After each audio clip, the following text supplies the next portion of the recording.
everybody, Mark aka the Nerdy Punk back again today for a new video. Hope y'all are doing well. It's been a while since we've done a video. I think Barbenheimer was the last time, which was July 21st, I believe. So now here we are in August.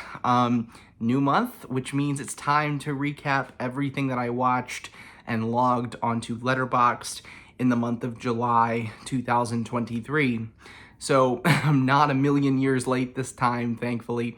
Ready to get through the 17 different viewing experiences that I had in the month of July. I will say that I rewatched 2 movies. So I watched 2 movies twice this month. You can probably guess what they are, straight up. But yeah, so I watched 15 movies in total, 15 unique movies.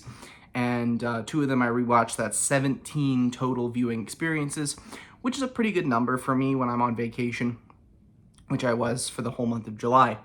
So let's go ahead and get started. July, of course, was the Criterion sale with Barnes & Noble. So it was unofficially Criterion month.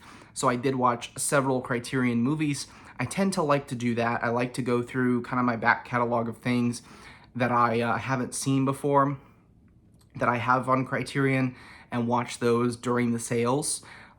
So now this one wasn't one of those, but this was one that I picked up and watched for the first time during the sale. And that is, of course, Thelma and Louise. So we kicked off the month with some Criterion, and I picked this up in the July sale, and I was not disappointed in the slightest. This is the 4K release. You can tell because the standard Blu-ray actually doesn't come with this really cool digipack. So that's kind of a bummer for those who don't want to spend the money for 4K, but it's only a $5 difference during the sale. You might as well pick up the 4K because it comes with Blu-ray too. But this is a really, really nice release and a really, really good movie. So started out the month on a high note. Continuing with the Criterion, the next few are going to be Criterion. So this was also one that I picked up in the July sale, and that is Repo Man. I was not as big a fan of this movie as I was hoping to be. I found it kind of boring, and it kind of felt like it wasn't going anywhere for a long time. And so it's kind of slow as well. I really love the art design on this Blu-ray release. It's a really cool digipack release, but I think the artwork is actually better than the movie. Maybe that's a hot take, I don't know. I'm sure this movie has a pretty intense cult following. And I liked it. I had a positive opinion of it. It just wasn't as great as I wanted it to be. I gave Repo Man a 3.5 out of 5 on Letterboxd. Thelma and Louise has a 4 out of 5 on Letterboxd. Just dropped the Blu-ray all the way over there. I don't know why that happened, but okay. Moving on. Next release here, another Criterion release. This was a back catalog release that I hadn't gotten to yet, and that is Raging Bull from Martin Scorsese. This is a phenomenal film. I don't need to tell you that. I'm sure everybody who's seen it, most people have seen it in the movie community at least. It's an iconic film, an iconic performance from Robert De Niro. This really just is an intense movie, a lot of intense subject matter with it. The fight scenes are fantastic. They're really, really well done. But the movie, if you've seen it, you know it's not about the boxing. Like, it's a boxing movie, but it's not about boxing. It's about, you know, some of the toxic traits of masculinity, especially masculinity during the, 40s, I believe that this movie is set in. And some of those issues that it really kind of delves into, and really paints a broad picture of this real-life boxer, Jake LaMotta. It holds no punches, pun intended, on him and his life. So really, really good movie. Fantastic release from Criterion as well. This is a 4.5 out of 5. Next one, more Criterion. Midnight Cowboy. This is also a first-time watch. It was one that was in my back catalog of titles I needed to check out, and I loved this. I was really disappointed that I didn't watch this sooner because this is such a good movie.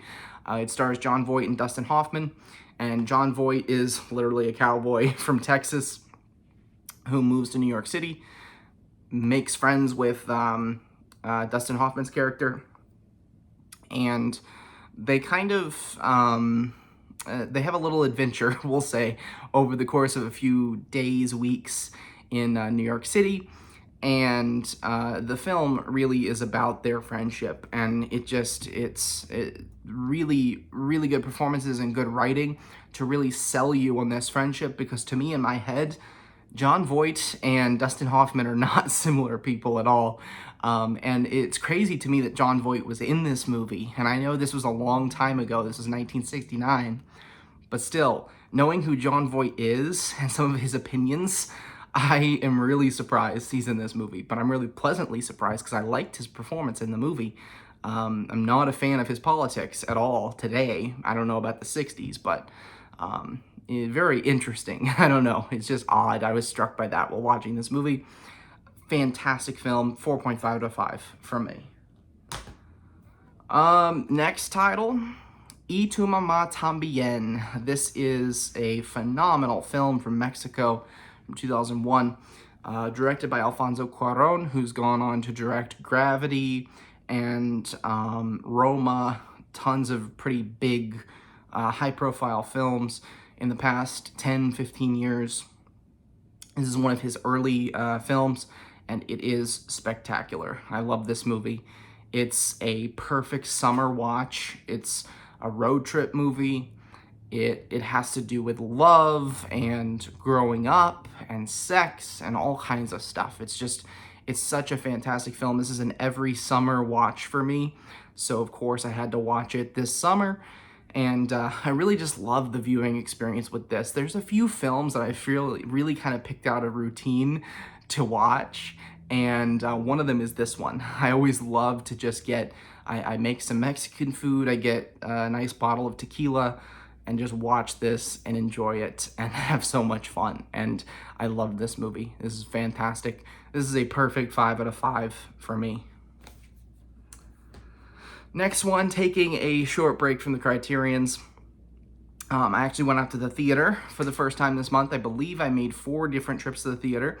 The first one was to see Past Lives, which is, of course, from 2023, directed by Celine Song in her directorial debut. And I did a full movie review for this when I went out to the theater and checked it out. So if you want my full thoughts on the movie, definitely go find that video on the channel. But long story short, I love this movie. This is such a fantastic movie.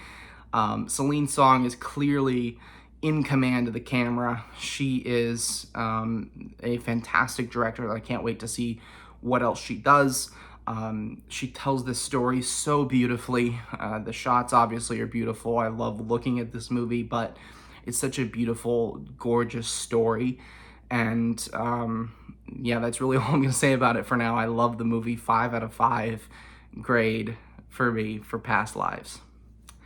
Next movie, this is actually the first one that I watched on streaming this month, and that is Moneyball from 2011. This is a rewatch, of course.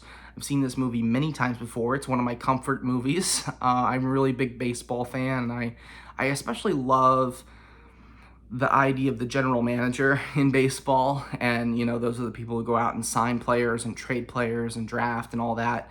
I've always been interested in that in all sports. And like I have like the video games and stuff where I go through and I basically pretend to be the general manager and I run the team. Those have always been my favorite modes in video games and stuff like that. So I really love, this is a movie about a baseball general manager and how the Oakland Athletics, which is one of my favorite baseball teams, how they were able to compete with better teams that had so much more resources. The Oakland Athletics still to this day have the lowest payroll in all of Major League Baseball, and they have for pretty much every single year since their inception. So they have a notoriously cheap owner, and I'm not going to go down the rabbit hole here. I cannot stand their owner, but they don't spend money, and so he had to find a way to compete with teams like the Yankees that spend 3 times as much as the A's.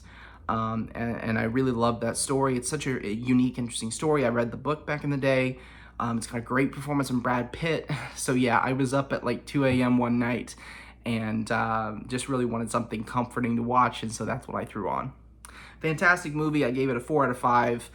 Definitely one that I'd recommend I think it's on Max, I believe, is where I streamed it. So if you're looking for something to watch and you haven't seen it before, definitely check it out. Next title here, back to the Criterions. I watched this very close to release day. This is a new release from Criterion. Just came out in July, After Hours, another film from Martin Scorsese. I think I'm up to like 10 Scorsese movies that I've watched now. I'm slowly checking off the list. Can't wait for Killers of the Flower Moon later on this year. But everybody was so hyped for this movie to come out to Criterion because it doesn't even have a Blu-ray release, to my knowledge. Outside of Criterion. So Criterion put this out on Blu-ray and 4K, which is awesome. I have the 4K version. Such a fantastic release, such a fantastic movie. This is like the ultimate late night movie, in my opinion. It does a really good job of kind of depicting what it feels like to be up and about, especially at like 3 a.m.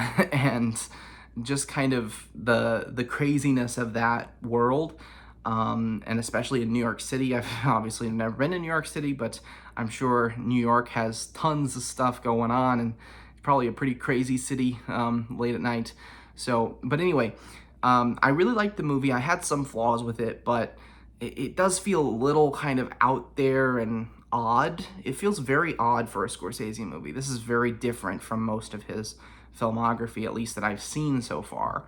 But it's got its merits. It's really good. I would put it in the lower half of what I've seen so far from Scorsese, but that's just because he is so great. If this was any other filmmaker, I think this might be their best movie. So a fantastic one from Martin Scorsese and a great new addition to the Criterion Collection.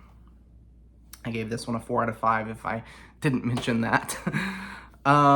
Next one was actually the last Criterion that I watched for this month, and that is The Celebration, another one of those backlog titles that I finally got to. This is a film from Thomas Vinterberg, who is a Danish filmmaker, and he made my favorite movie of 2020, which is called Another Round. It starred Mads Mikkelsen, and it was just a really, really great, fun movie from that year. So I'm really excited to see more of his work, and this is my second film of his. This one is a doozy. So you'll notice the packaging, really cool packaging, because it plays off of the movement behind this movie.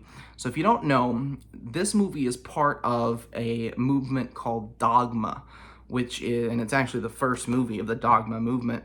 It came out back in 1998. And the whole idea behind Dogma, or Dogma 95, I think is sometimes is referred to as, the idea behind it is simplicity. They came up with all these rules, and they're actually listed on the booklet here. All of the rules that you can't, things that you can't do in your movie for it to be a Dogma movie. And so basically it is bare bones, like get a camera and shoot, like that's it. And what that ends up doing is the movie itself, it doesn't look great. Like, it's really gritty. It's not, the lighting's not great, because I think lighting is another thing that you're not allowed to do with Dogma. What it really does is it shows you the importance of the story, because the story has to carry the weight of the movie, and it does. This one it's dark, it's disturbing, and it's not a horror movie. It's about a family of Danish people who they basically get together for a family reunion, and it's a really, really messed up family. So if that sounds like your thing, you might really enjoy this movie. It's a very interesting watch, regardless of whether it's your thing or not. It's very interesting to watch at least once, just to see how the whole Dogma 95 movement kind of came into play. Very, very interesting release from Criterion. All right, so that's it for the Criterion stuff for this month. Next up here, so I went on a little vacation in July. About a week or so, I went down to Mississippi to see some family. I have some family that live in the suburbs of Memphis on the Mississippi side. And so while I was on vacation, I typically will look for movies that are gonna be kind of wide appealing and things that I can watch with all of my family, some of which is very religious and would not watch something like this, we'll just say.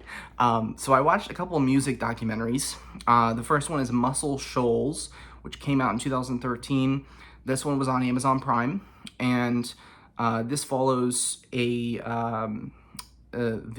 Muscle Shoals Sound Studio in Muscle Shoals, Alabama.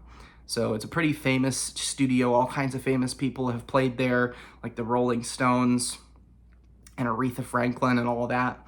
And it was a really well done documentary. It was nothing crazy, like nothing that I haven't seen before, but a really good documentary, something that I could watch with the family. I gave this one a 3.5 out of 5. Second music documentary here is actually directed by Martin Scorsese, yet again. If you count all the Scorsese music documentaries, there's just too many. But this one is Shine a Light, and it follows it's really more of a concert film. Follows a Rolling Stones concert in New York City in, I think, 2006, 2007, something like that. So a later period Stones concert. And if you like the Stones, you're going to really like this documentary. It does throw in some interview footage, not done by Scorsese himself, but some archival footage along with the concert. But really, this is a concert film, and if you don't like the Stones, it's not going to be for you. But if you do, it's a really, really well done documentary. I gave it a 4 out of 5. And then the final watch with the family was Footloose from 1984. And Footloose is another one of my comfort movies. It's one of my favorite movies of all time. It's such a fun movie. It's funny. It's got great music. Kevin Bacon is fantastic. So, I like to watch it at least once a year. So I went ahead and watched it with the family. And I gave this one a 3.5 out of 5. All right. Last little section here for the month was Barbenheimer. So Barbie and Oppenheimer both came out, of course, on July 21st. And I had attempted to watch them both in the same day and do the double feature. I wasn't necessarily going to go straight from one to the next one, but I was going to watch Oppenheimer early, then watch Barbie at night. Of course, I didn't quite end up doing that. I watched Oppenheimer on Friday, Barbie on Saturday. If you want to know my thoughts on these two movies, go find my videos. It's two most recent videos on the channel. Go watch those where I give in-depth thoughts on both films. Long story short, I love both of them. Oppenheimer is fantastic, historical, epic drama that follows the life of J. Robert Oppenheimer, who developed, along with other scientists, the nuclear bomb. Obviously, there's a lot going on there. There's a lot that they pack into 3 hours. It is, I think, Nolan's most mature film. It might be his best. I'm not quite sure. Still not perfect, in my opinion. 4.5 out of 5 is the grade for Oppenheimer.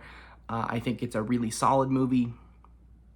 And Cillian Murphy absolutely is awards worthy. Now, I haven't seen every movie that's going to come out this year, obviously. But right now, Cillian Murphy is my #1 pick for the Oscars. If I could pick the lead actor category, it would go to Cillian Murphy right now. So definitely deserves a nomination, probably deserves a victory. It's such a fantastic performance.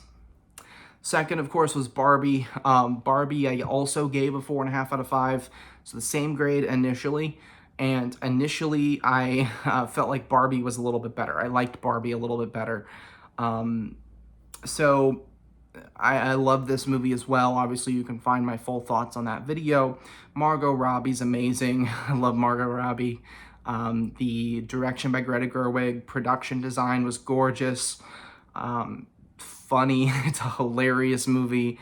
It really takes the piss out of, the patriarchy and all of that stuff, all kinds of stuff. So I really, really like this movie as well. And on day one, I put Barbie just above Oppenheimer.